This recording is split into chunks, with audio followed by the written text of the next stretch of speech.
Ask you all to stand and face the flag and join me. I pledge allegiance to the flag of the United States of America and to the republic for which it stands, one nation, under God, indivisible, with liberty and justice for all. Thank you very much. I want to thank everybody that came this evening. We're going to have an interesting program. And I'm going to start off with a few remarks, and then I'm going to ask my Legal Legislative Committee Chairman, Bob Barish, to speak to you a little bit, bring you up to date on some of the things that we've been doing and some of the things that we have planned. How many people here tonight are here for the first time, have never been to? Okay, good. There's quite a few. All right, good. Thank you for coming. I'd like to welcome you on behalf of myself and the board of the New Jersey Second Amendment Society. And I'm going to take just a few minutes to explain to you what we're all about and give you a little bit of a feel. The New Jersey Second Amendment Society was founded in about June of 2010. We celebrate our birthday on July 12th. Now, we started out with 10 members on my kitchen table. We sat down and we said, look, this has got to stop. This is crazy. We've got a lot of restrictions and no rights, and the Constitution says that the right to keep and bear arms shall not be infringed, but yet everywhere we look in New Jersey it's being infringed. And from the simplest things as where can I have my unloaded gun that's locked in the trunk of my car? I can go from my home to the range, but if I stop to pick up my father on the way, I'm a felon. These kinds of things started us, all thinking and complaining, of course, and we decided instead of just complaining, we would actually get together and do something about it. And that was the birth of the New Jersey Second Amendment Society. In that period of time, we developed a mission statement and goals, and we have a plan, and we've had quite a few different activities that I'll talk to you about real quickly, and I'll give you an idea of what we have planned. But as most of you are already familiar, the actual reading of the Second Amendment is a well-regulated militia being necessary to the security of a free state. The right of the people to keep and bear arms shall not be infringed.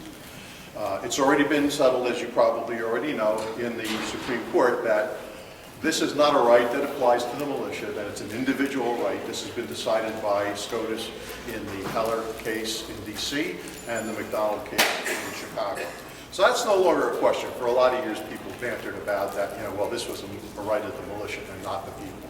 That's been decided. The problem is it didn't go far enough in that SCOTUS really only, the determination that they made was that you have a right to possess a firearm in your home. And they didn't really address whether or not that applies to anywhere outside your home. And of course, this is an issue. Now, you may be aware of the fact that there have been some court cases at the district court level, places like Maryland, Virginia, and of course New Jersey. In New Jersey district court, we were denied. David Jensen had a case that challenged the justifiable need clause, because in New Jersey, when you apply for a concealed carry license, I think I want to join. I don't know what's going on in there, but I think I want to go singing.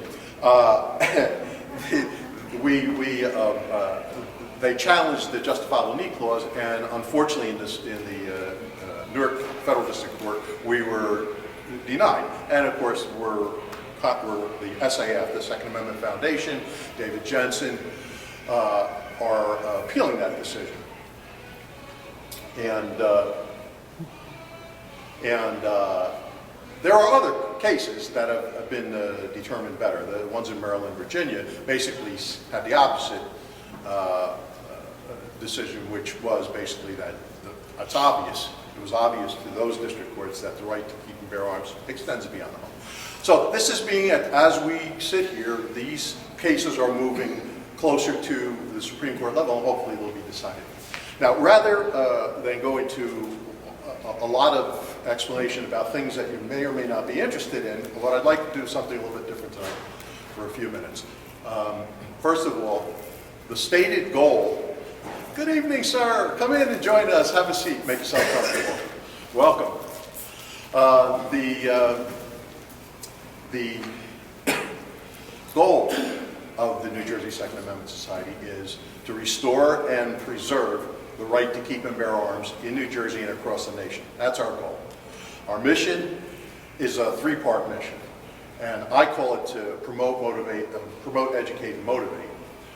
We want to promote the exercise of our Second Amendment protected rights, and we want to educate both the community and the legislature about the safe and enjoyable use of firearms. And we want to engender a spirit of camaraderie among us, the people. And the reason for that is this is a tough fight. I don't know how many of you people have been concerned about firearms rights and the Second Amendment, how long you've been involved in it, but I know there's been people that have been involved in it for a lot longer than I have. And it's been a long, tiresome fight. We need to stick together. We need to, this is why we decided to call this the New Jersey Second Amendment Society. And it's a society, it's a group of people that are coming together to fight for a common goal.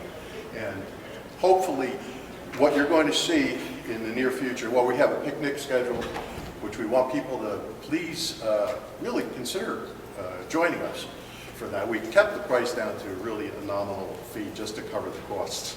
And we're going to get together. This is going to be in September, towards the end of September. And so everything is listed on our website, www.nj2as.com, so you can get all the information about all of our events as we schedule them and as we put them up. Consider joining us in these things, because I think it's time for us to get to know each other. We sit and we meet, we have monthly meetings for those of you that are here for the first time. We have monthly meetings and we rotate them throughout the state of New Jersey. So you may not be able to come to all of them because we have a meeting in Belleville, then we have a meeting in Toms River, then we have a meeting down in Winslow. And we do this because we want to reach all of the people of New Jersey, not just one section. And, I encourage you to get involved. I encourage you to come and join the New Jersey Second Amendment Society. It's only $35 a year. We don't ask a lot of you. You're not required to attend every meeting. We do ask you to become involved and stay in touch with what we're doing and contribute your ideas and help us to figure out how we can overcome the apathy and how we can overcome the resistance to our not only our constitutional rights, our natural rights as a human. You know, if there were, and I like to say this often, if there were no Second Amendment, would we still have the right to defend ourselves? If there was, right. So all the Second Amendment does is it warns the government not to infringe upon our natural right to protect ourselves. So just keep that in the back of your mind. It doesn't grant us the right. It only protects us and warns the government not to infringe on that right. So please strongly consider joining tonight before you leave. And I would like to, at this time, introduce Bob Barish. He's our Legal Legislative Committee Chairman. Bob will be able to tell you a little bit more about what we have been doing and what we are doing. And I'd like to introduce him right now. Thank you. Who does not know what Operation Established Compliance is yet? Okay, Operation Established Compliance. Okay, a couple of people. So I'll give the really short version, since most of you do. If I don't cover enough of it, please come up to me afterwards, and I'll be happy to explain it to you in more detail. But Frank was mentioning that we work within the system, and there's different ways of doing that. You can do that in the courts. You can do it legislatively, working with state senators and assemblymen and getting legislation passed, and you can do it through the executive branch, like some kind of executive order or attorney general opinion or something like that. Operation Established Compliance is focused at what the law already is in New Jersey regarding how your application for a firearms ID card or a pistol purchase permit should be processed. There's specific guidelines in 2C 58-3 about how that's supposed to be done, and I'm sure most of the people in here have run into some kind of problem with that.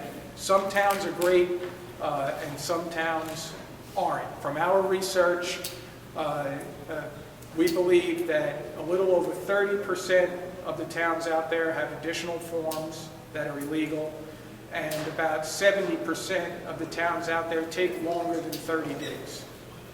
Anyone here didn't get their FID card or pistol purchase permit in 30 days or less? You know, just about everybody. So the law says 30 days. The law says no additional forms. Okay, so Operation Established Compliance is designed to go after those towns and say, hey, this is the law, we need you to follow it. And we're making very good progress. Who heard about Asbury Park? Okay, several people, so some people haven't. Asbury Park, because of the efforts that we have taken, which included a lot of information that came from members of the organization, Asbury Park dropped their illegal additional forms. Now, we had to, hold their feet to the fire a little bit there, but they did end up cooperating, and we appreciate that. What most people don't know is that that was the 4th town that we were working with, okay? Right now we're working on town number 5. Town number 5 is, I'm not going to mention who they are yet because we're not done yet, but basically the township attorney has already told us that he agrees with us and that he's going to recommend to the chief to drop their additional forms. And they've had additional forms for a long time, and we're finally going to get rid of them now. We've been working on this process since the beginning. And we finally have a strategy that really works well. Now, there are necessary steps that we have to take in a certain order, and we don't want to, we don't want it to get out exactly what we're doing, because we don't want someone who doesn't know the steps that you need to take to get there. We don't want someone to try and do it in the wrong order, and it could kind of torpedo the whole thing. So we're being discreet about it, we're being careful about it, but it's an aggressive approach, and it works. We're batting 1,000. We're on town number 5, and these towns are capitulating. So now we're at the point where we are going to start going after more than one town at a time. We've been very conservative up to this point in doing one town at a time, making sure we do things in the right order. We do them very carefully and professionally, and if the town is willing to work with us, then we're friendly and we cooperate and we talk it out and we get the. But now we're at the point where we're confident enough in the legal approach that we have that it has teeth, it's solid, it's an incentive to follow the law.